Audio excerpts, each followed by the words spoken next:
Host Sean Lennon with the Fightlete Report, and make sure to check out our new interview right here with Laura Sanchez on the show. Make sure to check out her upcoming fight, of course, at PFL 6. That's Friday, June 25th on ESPN2. And her fight's on the undercard. That starts at 5:30 p.m. Central Standard Time on ESPN+. She's 1-1. And in her second fight with PFL, she fights in another tough opponent as well. So we appreciate her being on the Fightlete Report. And also we've seen her train at Roufusport MMA out of Milwaukee, Wisconsin. 1-1 as a professional. Appreciate you being on the show. How are you doing, Laura? Thanks for having me. I'm doing really good. How about yourself? Doing well, thanks. Talk about how excited you were to get the call to fight in PFL originally. That was last year. And, before that, we found out that, unfortunately, during the pandemic, you were not going to be able to compete. However, you were slated for the third season. So talk about, getting that call initially for the PFL. So actually, I was at the mall, and I was picking up some contacts. And I was just waiting. I get a call from Duke. Duke usually texts. He doesn't really call me. So I answered, and I was like, what's going on? He was like, you sitting down? So I sat down. I said, I am. He was like, well, you're officially a PFL fighter. And it was like, I knew that he had spoken about getting me into PFL. Right. But I didn't hold my breath just because a lot of things changed. Just like, all the setups with trying to get me into or just trying to get me other fights that weren't working out. So I also didn't think that it was going to be within like a week of my pro debut. So it was like, I had my pro debut. A couple days later, I'm kind of letting myself relax and recuperate, doing things that always get neglected while I'm in camp. And I get this call. So, I was really excited. I was 1-0 as a professional, and to get this shot on the biggest stage of my life was really exciting for me. So I was really looking forward to it. And then obviously COVID hit, and I was disappointed first, but very briefly, because like I said, all my fights were like a year apart. So I was used to having a long layoff in between fights. So I just took that as an opportunity to keep growing, just keep learning. And the fact that there was no pressure of a fight coming up, I got to relax and enjoy myself and really enjoy training and learn new things and just add these new weapons to my arsenal. So I really took the opportunity to grow. Was there something in the contract that you would be allowed to take a fight because of the current, halt of the season? I didn't look at that. Okay. In my mind, I was just thinking, keep getting ready. I was still signed with them, obviously. Sure. And I was just thinking about getting ready for their fight. I wasn't thinking about any other fights. If Duke probably would have known, he could have probably come up with something, but we also weren't sure if when the UFC started putting on fights and there was talk of, maybe other promotions doing it. And then I think PFL put out a statement that there could have been a possibility, but they weren't sure. So, we were just staying prepared in case they called for me to have a match. Definitely. And would you say this is one of the longest times you've gone without fighting since you started from amateur till now? I guess. Like I said, each fight was about a year apart, right? Okay. So my pro debut was January of 2020. And then my next one was just over a year later, so Sure. I guess so. I guess it's about the same, really. Okay. And then talk about, obviously you had a tough opponent in your last fight, Genah Fabian, talk about back in May 2016, about that fight. What were you able to take from it, reviewing it with your team afterwards? Mm-hmm. Well, Genah presents a different style than I had faced before. And it was, for me, it's never about the fighter, but it's about the challenge that they present for me. So I was really looking forward to that. And the fact is, she was a tall lefty. Everyone else that I faced was shorter and they all had to come in. Whereas she was patient on the outside and then either moved back or she clinched me. So what I took from that was, first off, she's supposed to have, this amazing power. And not that I want to get hit, but you find out, okay, I can take these hits and I can, if I have to, and move forward. And when I rewatched it, I noticed she hit me clean a couple of times. it didn't phase me. I didn't really notice. So there's a couple of things. Yes, I can take these hits from someone powerful if I have to move forward. The only thing for me was, I was trying to be perfect. I was looking for the perfect shot. Sure. And when you do that, you don't perform. We see it all the time. Like, you watch fighters who maybe have had knockouts, or just for example, who maybe have had knockouts or success with a specific strike, and then they sit back in other fights and they're looking for that perfect shot. Well, then they're not really performing, and people are like, dang, what are they doing? They just had this amazing fight, right? So with that fight, I was trying to be perfect. So what I took from that is just the opportunity to grow and learn. I mean, that was my second professional fight, and I was on the PFL stage. So, and for her, she had a lot of experience, and she didn't finish me. And that's not a knock on her. That's just knowing what I can go through, what I can work through. So I did learn a lot about myself. And it's really hard for people to fail and to accept a failure and then to learn from it in order to grow, because people stay stuck on it. I used to stay stuck on failure and losing and just not accomplishing something I set out to do. I used to be really hard on myself. I mean, I'm my own worst critic, right? So I mean, you have to grow because you're in there all by yourself. You're hard on yourself. And to be honest, MMA fans are very fickle, right? So everybody's going to have something to say. Everyone's a critic. So at the end of the day, it was about me, and I learned about myself, and I moved forward. And I'll be honest, I would love to face her again in the future. If maybe if it was in the playoffs, if I see her whenever, I want that challenge again for myself. Definitely. And, let's talk about that because, your next fight, you're taking on Taylor Guardado. She's outside the top 4 currently. How confident you feel leading into this fight? You're going to be walking away with 6 points for a finish and a playoff spot. I'm confident. All respect to Taylor. I know what she's going to want to do. I know in her first fight with PFL, they announced her as a striker, but I think that with me, she won't want to stay on the outside, right? I have that range. So she's going to want to come in, and she's going to want to grapple and probably take me down. So it's just going to be me keeping her out, and she's going to want to come in. So it's just going to be a battle. So I'm confident in myself. I know she's going to come in with confidence, and I'm excited for the challenge. Yeah, definitely. It's going to be one of the exciting fights on the card, and make sure to check it out on June 25th, PFL 6. And your teammate, Anthony Showtime Pettis, is also in PFL this season. So, talk about fighting on the same card as him. I believe this is the first time you've had the opportunity to do that. Yeah, it's actually pretty exciting.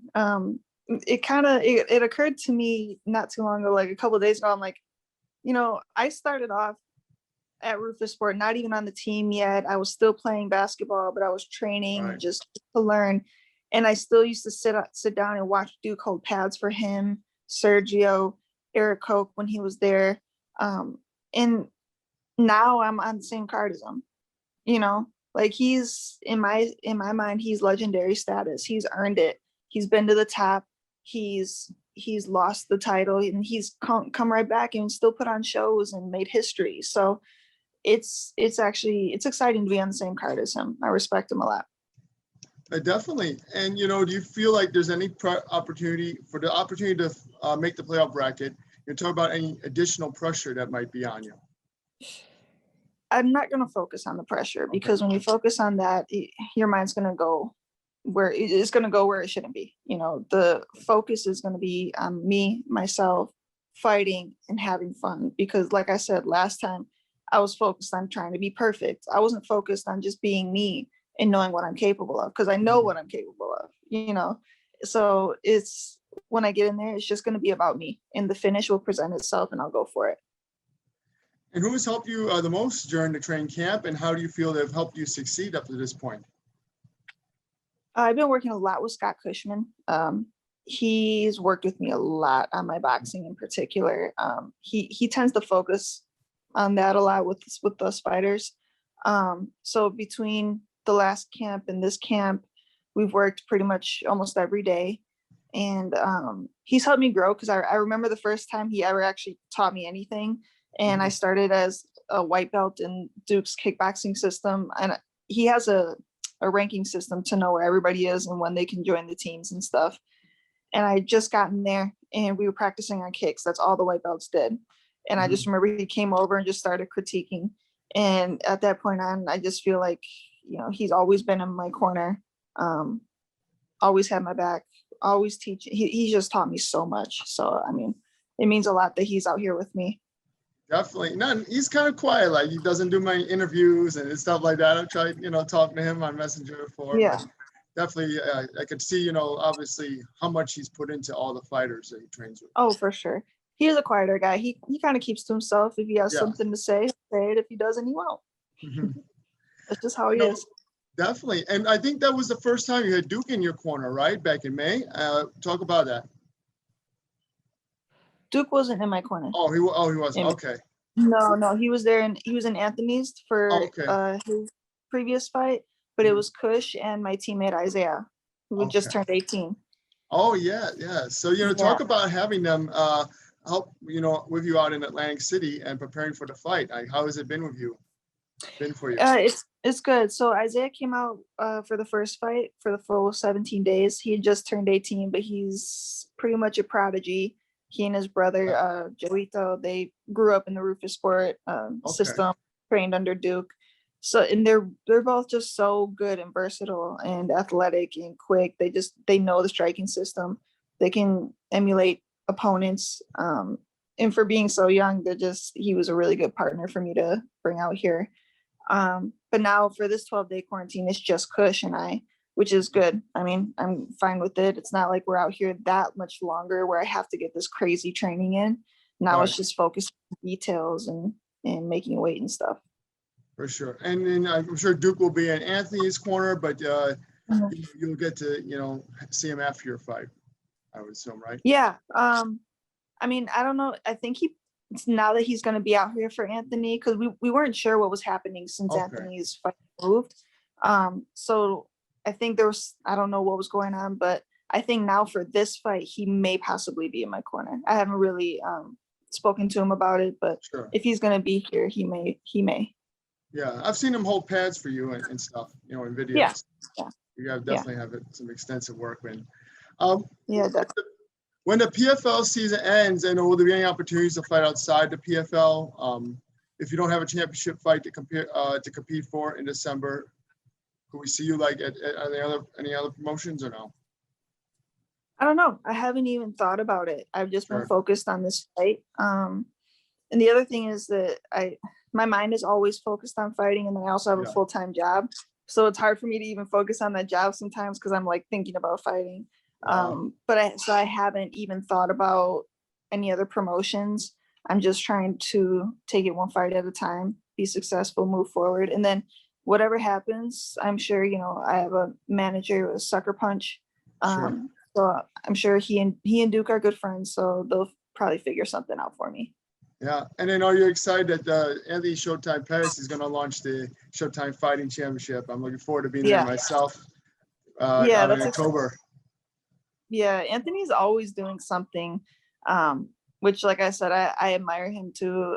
And he's always working to move forward and improve himself as a person. So I like that a lot. Definitely. And what are your thoughts on the Kayla Harrison City Dandois Main Event? You know, Kayla Harrison, she's obviously was the champion last year. She's very much talked about. I think she's one of the most, followed and watched fighters in PFL. Should be a fun one. Yeah, I think so. I mean, Cindy's supposed to have a ground game as well, right? Because she doesn't really strike. I know that Kayla doesn't really like getting struck at. I mean, I said this before, and it's not me talking trash or anything. She's admitted that, you know, she doesn't like to get hit, so she'll go to her bread and butter, her ground game. So Cindy looks like she'll throw some hands a little bit, but just to get in. So maybe, I don't know if Kayla will maybe take the opportunity to showcase some striking, because I know that, like I said, she said that she wanted to.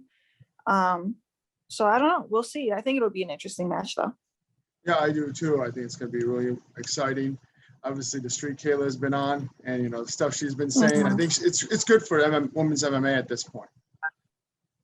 Yeah, she's definitely she's moving forward. She's very strong character. Definitely. And who do you have at the upcoming UFC 264, the Poirier McGregor 2? Are you excited for that one?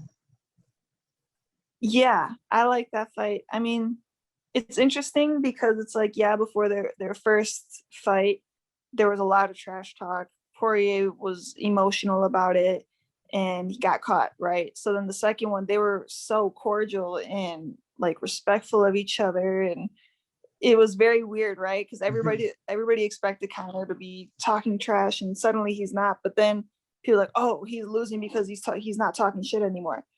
But I don't know. I don't know which one this is going to go to, because Poirier has made so many strides since that loss, and I really like him. I like them both. So I don't know. I'm just excited to see the fight as a fan. Oh yeah, for sure. And Poirier had fought Eric Hogan in Milwaukee back in 2013. Yeah, I remember crazy that. thing about that. Yeah, I know Eric Hogan was, used to be a Roufusport, and so. Yeah, Cool. Eric used to be one of my favorite guys to watch. I just felt like his striking was so clean. I would call me biased. Right. I watch my teammates and I watch how hard they work, and I see the details that they do. And like now, for instance, I love watching people like Sergio Pettis, Yes. who's grown since I started over Roufusport too. And his composure, his behavior, how slick he is, how hard he works as well. It's, I really admire my team just because I really get to sit there and see how hard they work. Definitely. And you also, when we mentioned Sergio, he did fight during the pandemic. There's no crowd. He won the championship. Yep. You feel like maybe a visit to the Allstate Arena in Chicago. That way, Sergio's family, friends, all teammates from Roufusport could be there for him to see the defend the belt. Like that would, that would be awesome. Yeah, that'd be really exciting. I mean, we already knew, those of us who've been around him knew that he was going to be on a path to a belt, sooner or later, because he's just been working and improving nonstop. So I'm really happy that he finally earned that belt. He deserved it a lot. Definitely. And what can we expect on your upcoming fight, June 25th? Everybody check out PFL 6. It's going to be action for sure, because she's got to move forward and I got to stop her from moving forward and keep her at my range. But then again, if we end up on the fence or on the ground, I welcome it too. So there's going to be action no matter what. And so the fans are going to enjoy a good fight. Definitely. And also ESPN Plus, big app, because you've got UFC on there. So hopefully a lot of eyes on you. Yeah, ESPN Plus. Some people are asking me about it. Just got to download it. I mean, It's simple. It's just a subscription you can easily get on your phone. We appreciate you, Laura, being on a Fight Report. Everybody, check it out. PFL 6. Her and Taylor Guardado are going to fight it out, trying to make it to the playoffs, and check it out at ESPN 2. And we appreciate you being on the Fight Report. Awesome. Thank you so much for having me.